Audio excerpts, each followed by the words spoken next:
오늘 저에게 주신 하나님 말씀은 누가복음 5장 1절부터 11절까지의 말씀입니다. 신약성경 95페이지에 있습니다. 누가복음 5장 1절부터 11절까지의 말씀입니다. 살아계신 하나님 말씀을 봉독하겠습니다. 무리가 몰려와서 하나님의 말씀을 들을새 예수는 게네사렛 호숫가에 서서 호숫가에 두 배척이 있는 것을 보시고 어부들은 배에서 나와서 그물을 씻는지라. 예수께서 한 배에 오르시니 그 배는 시몬의 배라. 육지에서 조금 떼기를 청하시고 앉으사 배에서 무리를 가르치시더니 말씀을 마치시고 시몬에게 이르시되 깊은 데로 가서 그 그물을 내려 고기를 잡으라. 시몬이 대답하여 이르되 선생님, 우리들이 밤이 새도록 수고하였으되 잡은 것이 없지만은 말씀에 의지하여 내가 그물을 내리리이다 하고, 그렇게 하니 고기를 잡은 것이 심히 많아 그물이 찢어지는지라. 이에 다른 배에 있는 동무들에게 손짓하여 와서 도와달라 하니 그들이 와서 두 배의 채움에 잠기게 되었더라.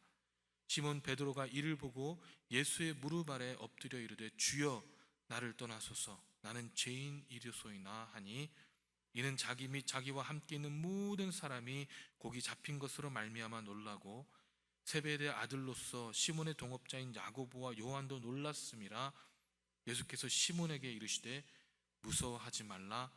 이제 후로는 내가 사람을 취하리라 하시니 그들이 배를 육지에 대고 모든 것을 버려두고 예수를 따르느니라. 아멘. 여러분, 신앙생활 중에서 가장 중요한 것 중에 하나가 무엇인지 아십니까? 바로 우리의 마음입니다. 참으로 안타까운 것은 같은 복음, 같은 말씀을 전해도 사람마다 반응이 다르다는 것이죠. 성경에 있는 말씀을 그대로 권면하면 정말로 마음으로 잘 받아들이는 분이 계시고, 그렇지 않고 여전히 본인의 생각, 본인의 모습 그대로인 분이 있습니다. 이렇게 권면을 하는 제가 다 옳으냐라는 질문을 하는 분도 계시죠. 물론 제가 다 옳지 않습니다. 그러기에 성경에 있는 말씀을 기준으로 해서 권면을 드리는 것이겠죠. 이 복음을 전할 때도 성경에 있는 그대로를 전하면 그 복음은 옳은 복음이지만, 이 성경에 있지 않는 데에 더하거나 빼면은 잘못된 복음을 전파할 수도 있는 것이죠. 우리의 신앙의 모습은 분명히 같은 말씀을 전하고 같은 아버지, 같은 성령, 같은 예수 그리스도를 믿지만 그 말씀을 받아들이는 우리의 마음에 따라 다를 수 있다는 것입니다. 왜 반응이 다를까요?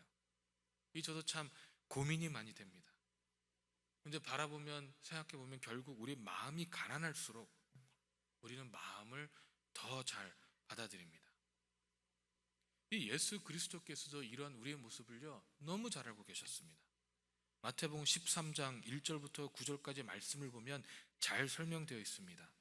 그날 예수께서 집에서 나가사 바닷가에 이르시매 큰 무리가 그에게 모여들거늘 예수께서 배에 올라 앉으시고 온 무리는 해변에 서 있더니 예수께서 비유로 여러 가지를 그들에게 말씀하여 이르시되 씨를 뿌리는 자가 뿌리러 나가서 뿌릴새 더러는 길가에 떨어짐에 새들이 와서 먹어버렸고, 더러는 흙이 얕은 돌밭에 떨어짐에 흙이 깊지 아니므로 곧 싹이 나오나 해가 돋은 후에 타서 뿌리가 없으므로 말랐고, 더러는 가시떨기 위에 떨어짐에 가시가 자라서 기운을 막았고, 더러는 좋은 땅에 떨어짐에 어떤 것은 100배, 어떤 것은 60배, 어떤 것은 30배의 결실을 하였느니라.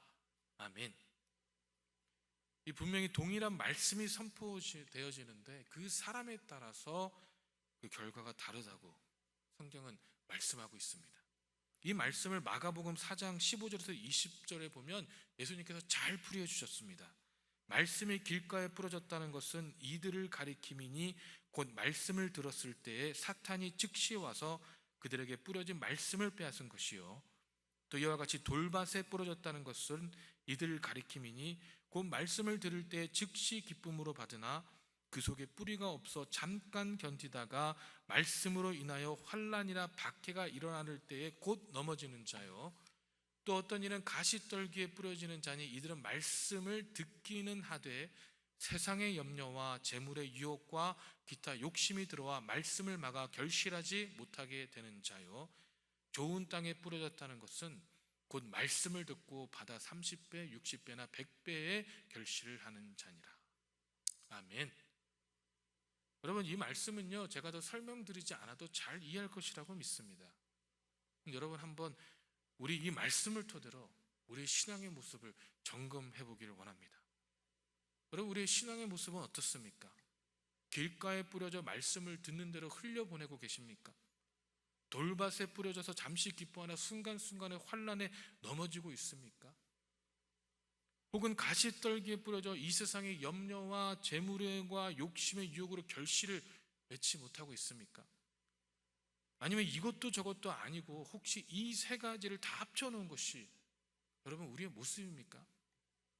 아니면 좋은 밭을 가지고 있어 30배, 60배, 100배의 결실을 맺고 있습니까? 여러분, 우리는 우리의 삶에서 하나님의 말씀의 결실, 이 그리스도의 사랑의 결실, 성령님의 역사의 결실을 맺고 있습니까? 우리가 명심해야 하는 것은 우리의 삶에서 어떠한 결실도 맺고 있지 않다면 우리는 결코 좋은 땅이 아닙니다.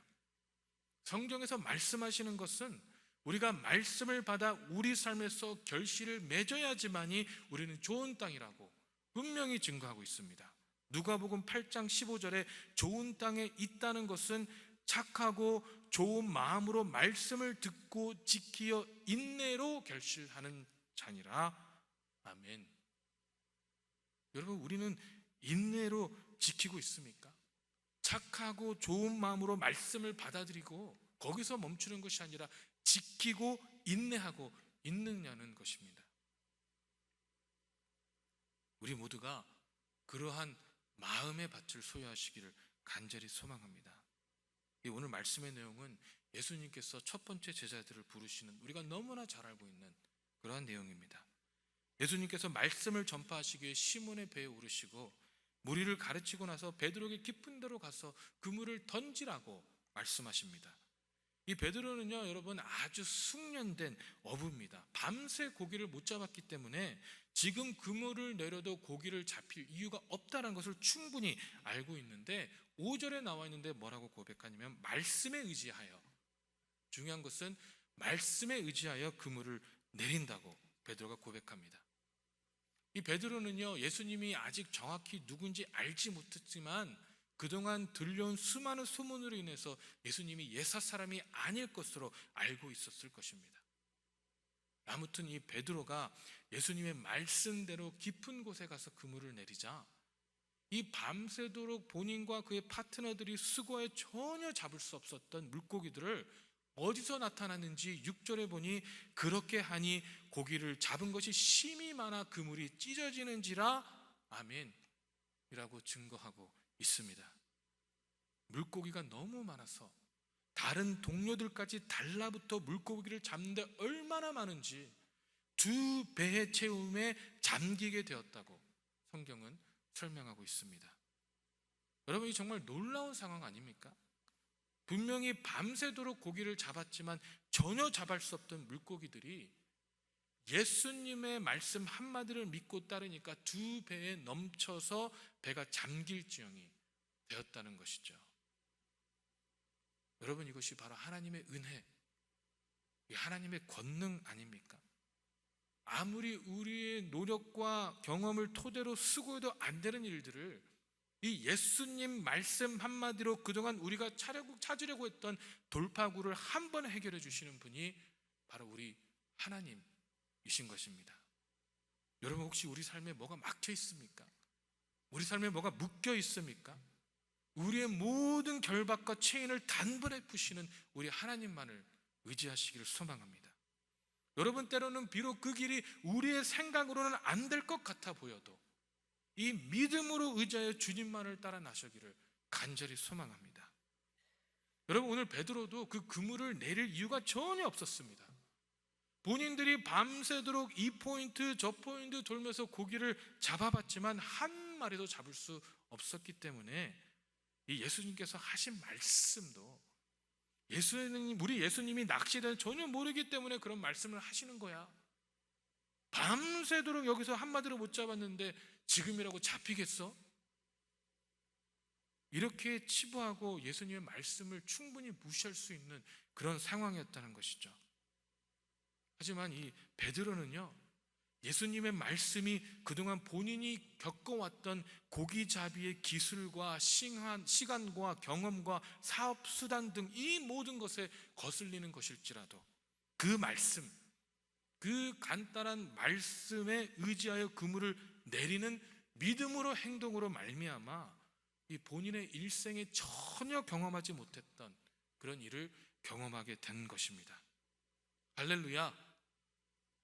여러분, 우리도 믿음에 의지해서 나아갈 때 여러분, 우리가 경험하지 못했던 그런 일들을 우리는 분명히 경험하게 될 것입니다. 이 열왕기하 5장에 보면은요, 이런 비슷한 얘기가 나옵니다. 우리가 너무나 잘 알고 있는 나아만 장군의 이야기입니다. 여러분, 이 나아만 장군은 당대 최고의 나라, 그 나라의 군대 장관이었고, 엘리사는요, 본인의 속국인 별 볼 일 없는 나라에서 본인이 알지도 못하는 신을 섬기는 그런 선지자였습니다. 엘리사가 사자를 보내어 나아만에게 요단강에서 몸을 7번 씻으라고 얘기한 것은 이 나아만에게 있어서는 아주 치욕적인 그런 일이라는 것이죠. 열왕기하 5장 11절에도 보니까 나아만이 노하여 물러가며 이르되 본인의 생각에 내 생각에는 그가 내게로 나와서서 그의 하나님 여호와의 이름을 부르고 그의 손을 그 부에 흔들어 나병을 고칠까 하였도다 라고 이야기하고 있습니다. 이 중요한 것이 뭐냐면 나아만 장군은 병을 고치러 갔는데 이 사람이 자기가 군대 장군이니까 나와서 맞이하고 자기를 귀중하게 여기고 여호와 이름을 부르짖으면서 여러 가지를 할 거를 이미 본인 스스로 생각 같다는 것이죠. 그런데 엘리사는요, 나아보지도 않았습니다. 그저 말을 하기를 요단강에 가서 7번 몸을 씻으라. 치욕적인 것이죠. 여러분, 하지만 결과가 어떻게 되었습니까?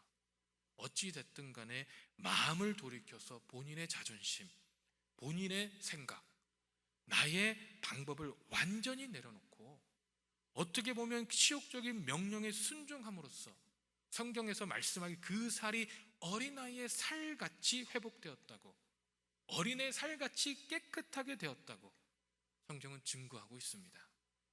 여러분, 하나님의 방법은요, 우리의 생각에 불가능해 보일 때가 있습니다. 하나님의 방법은요, 우리가 보기에도 어처구니 없이 보이는 그런 방법일 때도 있습니다. 그럼에도 불구하고 순종으로 말미암을 때에 하나님께서는 역사하시는 겁니다. 여러분, 예수님께서 굳이 베드로에게 그물을 내리라고 말씀 아니시고 이 물고기들에게 명해서, 수많은 물고기들에게 명해서 다 튀어올라서 베드로 배에 튀어오르도록 명하실 수 있었습니다. 여러분, 우리는 그런 걸 바라지 않습니까? 내가 수고하지 않아도 기도만 하면 예수님께 모든 걸 다 해주실 것을 우리가 바라는 것이 우리의 마음 아닙니까? 마찬가지입니다. 나아만 장군도 마찬가지 아닙니까? 요단강에 굳이 7번 몸을 씻어야만이 나을 수 있었을까요? 예수님의 능력이 그것밖에 안 되는 거 아니잖아요. 예수님께서는요, 나아만 장군 왔을 때, 오기도 전에, 출발했을 때 이미 낫게 하실 수 있는 분이 바로 예수님이십니다. 그런데 하지만 베드로의 순종을 보기 위해서, 나아만 장군의 순종을 보기 위해서 그 그물을 다시 내리라고 하신 것이 아니겠습니까? 여러분, 밤새도록 허탕을 쳤기 때문에 베드로는요, 이미 심신이 지칠 대로 지친 상황에서 오늘 성경에 말씀 오면 그물을 어떻게 하고 있다고요? 정리하고 씻는 중이라고 성경은 말씀하고 있습니다. 그런 지친 상황에서 주님이 우리에게, 이미 심신이 피폐해진 상황에서 주님이 우리에게 요구하시는 것은 주님의 말씀을 의지하여 한 번만 더 그물을 내리라는 것입니다. 내가 아무리 지쳐있고, 내가 아무리 상처받고, 내가 아무리 상한 심령에 있을지라도, 더 이상 희망과 소망이 없어져 보일지라도 예수님께서 우리에게 요구하시는 것 딱 한 가지, 한 번만 더 주님의 말씀에 의지하여 그물을 내리라는 것입니다. 여러분, 여기 계신 우리 모두는 하나님의 말씀에 의지하여 이런 일들이 우리의 삶 가운데 항상 일어나기를 간절히 소망합니다. 그런데 여러분, 우리는 여기서 멈추면 안 됩니다. 우린 이후에 베드로에게 일어난 반응들을 살펴봐야 합니다. 이 8절에 보니까요, 이렇게 말씀합니다. 시몬 베드로가 이를 보고 예수의 무릎 앞에 엎드려 이르되 주여 나를 떠나소서 나는 죄인이로소이다. 아멘. 아니 어떠한 이런 고백을 할 수가 있죠? 이게 도대체 무슨 경우죠? 여러분, 보통 우리에게 이런 일들이 일어난다면 우리는 어떻게 합니까? 엎드려 하나님 감사합니다, 주님의 헤아릴 수 없는 은혜와 사랑에 진심으로 감사한다고 기뻐하고 기도하는 것이 보통 일반적인 일 아닙니까? 여러분, 우리가 그동안 성경을 살펴봐도 그동안 대부분의 사람들은 예수님께서 기적을 행하시면 놀라워했고 예수님을 만지려고 힘썼고 곁에 있어서 콩고물이라도 받아먹으려고 했고, 또 요한복음에 보면은요, 오병이의 기적 후에 사람들이 어떻게 했습니까? 억지로 예수님을 임금 삼으려고 했다고 성경은 나왔습니다. 이것이 일반적인 사람들의 반응 아닙니까? 여러분, 대부분의 사람들은 무지하니까 이런 반응을 했다 쳐도, 그렇다면 이 바리새인들, 그 시대의 종교 지도자요, 하나님 말씀대로 살아가려고 철저하게 율법을 달달 외우며 지켰던, 지금으로 말하면 목회자나 사역자였던 사람들은 어땠던가 하니, 이 사람들은요 아예 대놓고 예수님을 죽이려고 시험하고 결국에는 십자가에 못 박히게 한 장본인들이 바로 이들 아니었습니까? 이렇게 동일한 예수님의 역사 이렇게 다르게 반응하는데, 여러분, 베드로는 어땠습니까? 베드로는요, 주여 나를 떠나소서 나는 죄인입니다 라고 고백했다라는 것이죠. 여러분, 놀랍지 않습니까? 아마 예수님도 놀라지 않았을까 싶습니다. 어떻게 이렇게 반응이 다를 수 있죠? 어찌하여 그 수많은 사람들이 예수님 말씀을 듣고 기적을 보았지만 그 반응이 이렇게 각각 다 다를 수 있을까요? 여러분, 이 시간에도 예수님을 만나면 예수님께서 그 동일한 기적을 우리 눈앞에 직접 행하시는 것을 우리가 본다면, 우리가 직접 피부로 예수님을 만지고 보고 느낄 수 있다면, 여러분, 우린 과연 어떤 반응을 하시겠습니까? 베드로와 같이 주님 내가 죄인입니다 라고 울부짖으시겠습니까? 아니면 여타 다른 무리들처럼 나의 생각과 나의 모습에만 치중하시겠습니까? 그것도 아니면 아예 바리새인들처럼 예수님을 배척하시겠습니까? 내 안에는 내가 죄인이어서 예수님께서 나를 위해 피를 흘리셨다는 그 십자가의 복음이 살아있느냐는 것입니다. 여러분, 우리가 믿음 안에 성장하고 주님께 쓰임받기를 위해서는 나를 바로 알고 하나님 앞에 철저히 엎드릴 수 있는 그런 고백이 있어야 합니다. 이 로마서 7장에 보면 사도 바울은 이렇게 고백합니다. 그러므로 내가 한 법을 깨달았노니 곧 선을 행하기 원하는 나에게 악이 함께 있는 것이로다. 내 속사람으로는 하나님의 법을 즐거워하되 내 지체 속에 한 다른 법이 내 마음의 법과 싸워 내 지체 속에 있는 죄의 법으로 나를 사로잡는 것을 보는도다. 오라, 나는 곤고한 사람이로다. 이 사망의 몸에서 누가 나를 건져내랴? 우리 주 예수 그리스도로 말미암아 하나님께 감사하리로다. 그런즉 내 자신의 마음으로는 하나님의 법을, 육신으로는 죄의 법을 섬기는도라. 아멘. 여러분, 항상 이 self-righteous 했고요, 이 자신만만했던 사도 바울도 예수 그리스도를 만나고 나니까 이 본인이 얼마나 악한 죄인인지, 본인이 얼마나 곤고한 사람인지를 알게 되어서 애통해하며 오호라, 나는 곤고한 사람이로다 라고 외치게 되었는 것이 아니겠습니까? 여러분, 이 베드로의 이런 고백 가운데 예수님께서는요, 본문의 말씀 10절을 통해 이렇게 말씀하십니다. 무서워하지 말라. 이제 후로는 내가 사람을 취하리라. 아멘.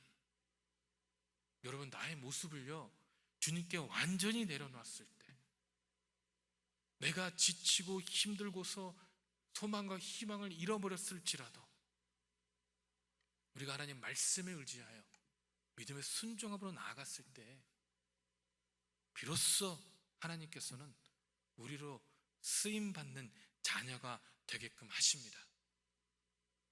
여러분, 우리 안에도 주님, 나는 죄인입니다. 나는 곤고한 사람입니다. 나는 연약한 자입니다. 그러한 고백이 있기를 간절히 소망합니다. 여러분, 이 믿음의 거장이 되길 소망하시는 저와 여러분께 이러한 동일한 고백이 있기를 소망합니다. 그래야 이 아침에도 하나님 앞에 철저하게 나를 내려놓고 부르짖음으로 하나님께서 우리를 진정한 하나님의 자녀의 길로 인도해 주시길 주님의 이름으로 축원합니다. 기도하시겠습니다. 사랑의 하나님, 믿음에 의지하여 나아가기를 간절히 소망합니다. 오직 주님의 주시는 그 믿음 가운데 있기를 소망합니다.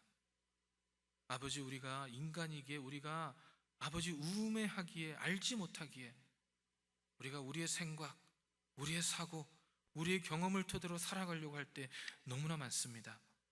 그러나 아버지, 고백하게 되는 것은 지금 이 순간도 예수 그리스도께서 인도하지 않으시면, 지금 이 순간도 살아계신 하나님께서 우리를 보호하지 않으시면 우리는 살 수 없음을 고백하오니 아버지, 우리가 매 순간마를 철저하게 우리의 자아를 주님 앞에 내려놓고 철저하게 우리 자신을 주님 앞에 완전하게 내려놓고 주님만을 바라보며 아버지의 모습만을 따라갈 수 있도록 축복하시고 인도하여 주시옵소서. 아버지, 그래야 때때로 우리의 삶 가운데 희망과 소망이 없는 것처럼 보일지라도, 때때로 우리의 안정함과 우리의 평안이 완전히 흔들어지는 그런 상황에 맛보게 될지라도, 때때로 하나님, 우리의 생각으로는 결코 할 수 없는 그런 일들에 부딪히게 될지라도 아버지, 하나님의 말씀에 의지하여 그 그물을 한 번 더 내릴 수 있는 그런 믿음의 순종함이 우리 안에 있을 수 있도록 축복하시고 인도하여 주시옵소서. 그리하여 아버지 하나님, 일반 사람들, 하나님을 모르는 사람이 맛볼 수 없는 그러한 하나님의 삶, 하나님을 믿고 따라가는 그 믿음의 삶들이 우리 안에 가운데 행해짐으로 말미암아 아버지 예수 그리스도를 증거하고 이 세상 가운데 그리스도의 발자취를 쫓아가며 그리스도의 사랑만을 증거할 수 있는 믿음의 거장들, 믿음의 하나님의 자녀들이 다 될 수 있도록 아버지 축복하여 주시옵소서. 감사드리며 살아계신 예수 그리스도 이름으로 기도했습니다. 아멘. 하늘에 계신 우리 아버지여, 이름이 거룩히 여김을 받으시오며 나라의 마옵시며 뜻이 하늘에서 이루어진 것 같이 땅에서도 이루어지리이다. 오늘날 우리에게 일용할 양식을 주옵시고 우리가 우리에게 죄진 자를 사하여 준 것 같이 우리 죄를 사하여 주옵시고 우리를 시험에 들지 말게 하옵시며 다만 악에서 구하옵소서. 대개 나라와 권세와 영광이 아버지께 영원히 있사옵나이다. 오직 주의 사랑에 매여 내 영기